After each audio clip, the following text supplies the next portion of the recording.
What's up, guys? This is a little project I've been working on. It took me about 2 weeks to put together. I did this about a couple months ago, just now to getting around putting a video together for it. It's everything's built inside of a Super Nintendo cartridge. If you look at it, you can see that I wanted it to look, as legit as possible.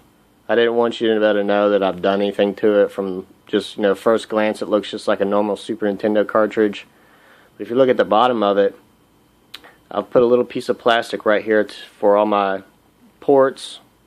I've got LED power light indicator, HDMI, USB port, and power adapter. Now, a USB port, you can plug a keyboard into it, use it for like debugging, do updates to it. Or you can plug in a Wi-Fi adapter into it to make it wireless. And the piece of plastic that was right here, I actually cut that off of another game cartridge I had right here and glued it right there. Alright, I'll take it apart so you can see what I've got on the inside of it.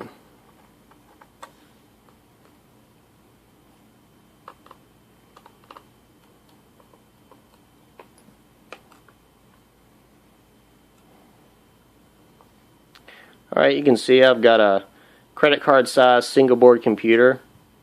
This is the Raspberry Pi single board computer. It runs a 700 megahertz strong arm processor. I think I've got this one overclocked to about 950 megahertz. It's got 512 megabytes of RAM. It's got two USB ports over here that I took off because it wouldn't fit in the case. So I moved one USB port right here. And then the other one is hooked up to this Xbox 360 wireless adapter. That's what I use for my gamepad for it. I've got it configured for 4. Got an SD card over here. It's 32 gigabytes. It stores the operating system, which is Debian Linux. And you also put your video games on here that you want to play. I can play like all my old school games from all the way from Atari up to 64 and PlayStation.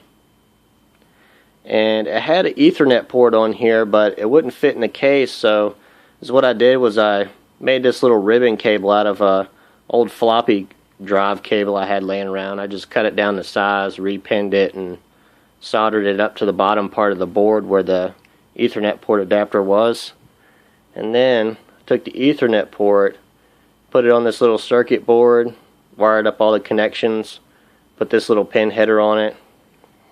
So I can plug this into here, and then I can plug it into my network, and I have SMB network support set up on it, so I can dump my video games onto it, and then I can also hook it up to the internet to make software updates. Now, the operating system I'm running is Debian Linux, and the graphical user interface I'm using is called retropie for the Raspberry Pi, and the emulation software I'm using is RetroArch, which is a multi-core emulation software. You can get it for a couple different things, but it runs pretty good on this. Alright, I'll put it back together and boot it up, and you can see what it'll do.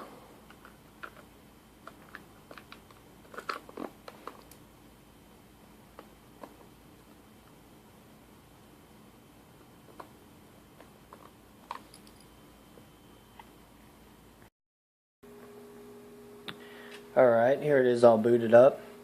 This is the Super Nintendo emulator, and I'm going to play Donkey Kong Country.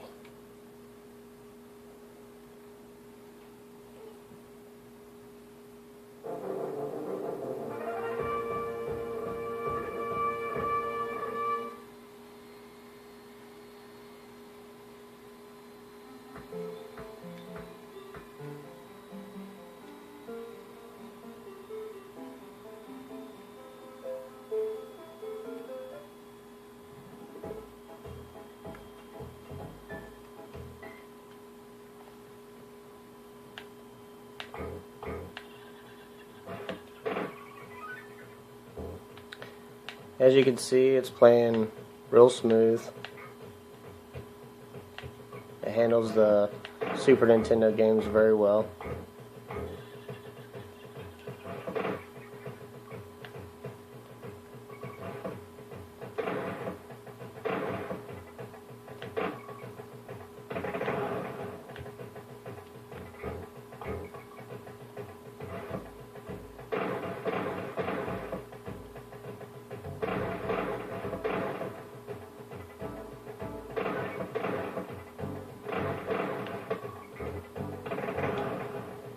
Alright, and to get back to the front menu, if I just hold the back button down with the start button, it brings me back. Now I can also load and save states too. I can push back and L1 and it'll load save game states, and I can push back and hold the R1 button down and it'll save game states. So basically you don't have to get to like any kind of checkpoints in the game or anything like that to save. You can just save wherever you're at, and the emulator will bring you right back to it whenever you pick it back up. Alright, this is the PlayStation emulator. We'll load up Jet Moto.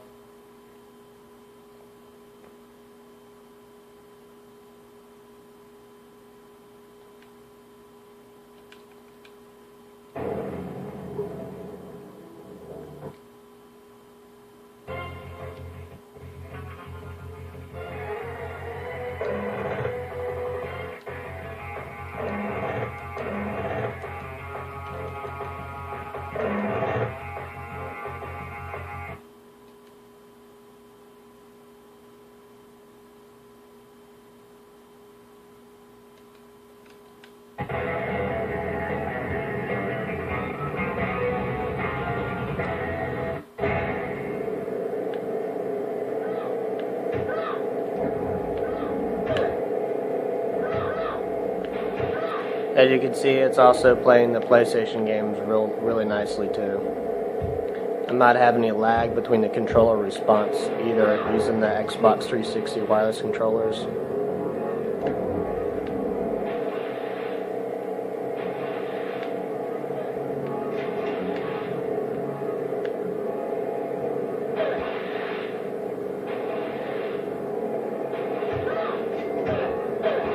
I'm not going to go through all the emulators on this box, but I'll show you the good ones.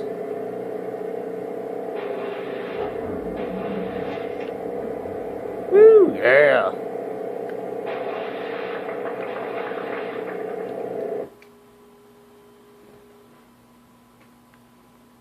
There's Nintendo 64. This is probably the worst emulator on the whole box.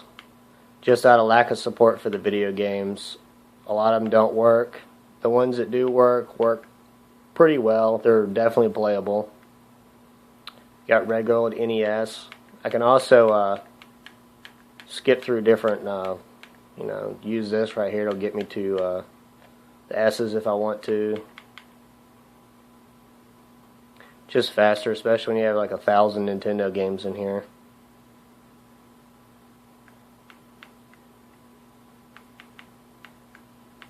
It also has the Famicom disc image support, so you can play the old Famicom Japanese version of the Nintendo games on here as well. So like the ones like Super Mario Bros. Lost Levels that didn't come out in the United States, you can play that one on here.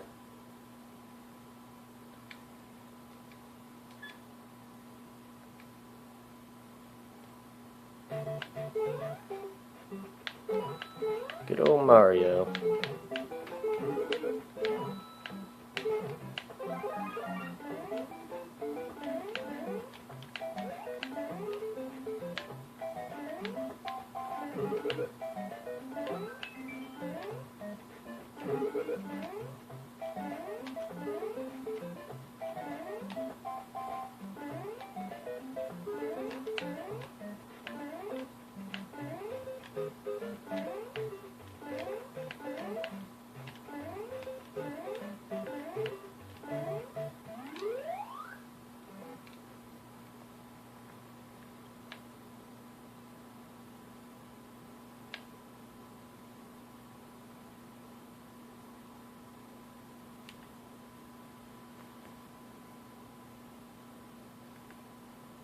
Also got Neo Geo,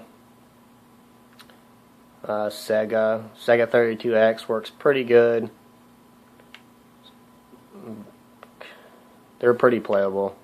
Got Genesis, real playable. Sega CD, haven't really tried that yet, other than 1 or 2 games, and it worked.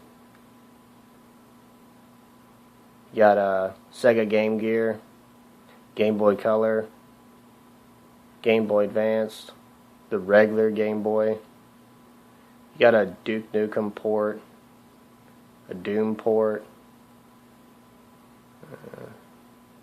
Atari. There's a couple other ones I can put on here, I just don't really care to, but that's pretty much it. Thanks for watching, guys.